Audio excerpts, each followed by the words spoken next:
नमस्कार, मी आसिया इनामदार. दैनिक metro city वृत्तांतच्या बातमी सत्रात आपले स्वागत. जाणून घेऊया एक महत्त्वाची बातमी. उदयपूर फाईल्स या हिंदी चित्रपटाच्या प्रदर्शनावर बंदी घालण्याची मागणी पुण्यातील मूलनिवासी मुस्लिम मंचच्या वतीने करण्यात आली आहे.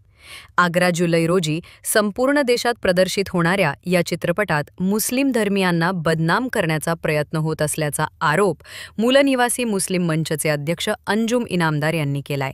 या चित्रपटामुळे दोन समाजात धार्मिक तेढ निर्माण होण्याची दाट शक्यता असल्याने उदयपूर फाईल्स हा चित्रपट प्रदर्शित करू नये, या चित्रपटाच्या प्रदर्शनावर बंदी घालावी अशा मागणीचे निवेदन अंजुम इनामदार यांनी महाराष्ट्र राज्याचे राज्यपाल CP राधाकृष्ण तसेच मुख्यमंत्री देवेंद्र फडणवीस, उपमुख्यमंत्री अजित पवार व एकनाथ शिंदे यांच्याकडे केली आहे. मी अंजुम इनामदार, अध्यक्ष मूल निवासी मुस्लिम मंच.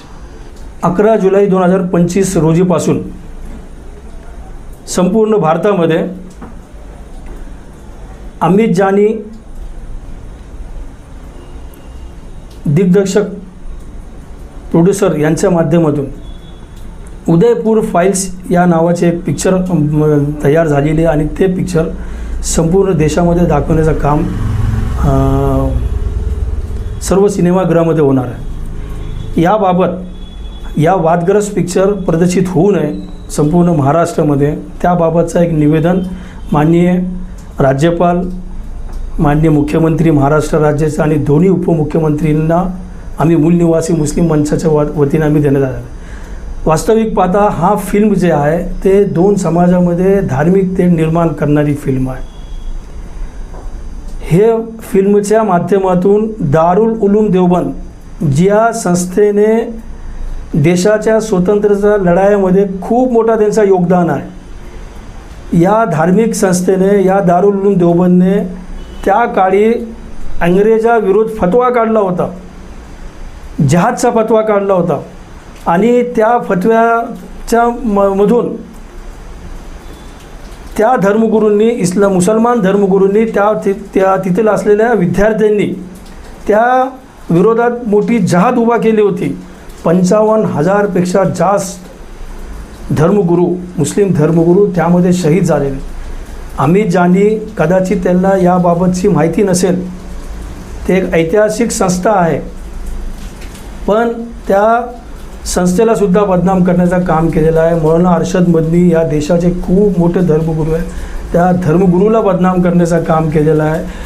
ज्या घटनेला घेऊन कन्हैयालालच्या जे हत्या झाली, एक घटनेला घेऊन नुपूर शर्माच्या वक्तव्यानंतर जे दंगल देशामध्ये उसळली होती, त्या घटनेला घेऊन एक पिक्चर बनवून त्या समाजामध्ये धार्मिक ध्रुवीकरण करण्याचं काम जर आपल्या देशामध्ये होत असेल तर त्याला आम्ही खपून घेणार नाही. त्याबाबत राज्य सरकारने आणि केंद्र सरकारने त्वरित अशा ज्या पिक्चरच्या माध्यमातून दोन समाजामध्ये धार्मिक तेढ निर्माण होतो, ज्या पिक्चरमुळे देशामध्ये राष्ट्रीय एकात्मतेला तडा जाते, अशा पिक्चरला परदेशात होऊ देऊ नये. अशा पिक्चरला ताबडतोब अशा पिक्चरवर बंदी आणावी.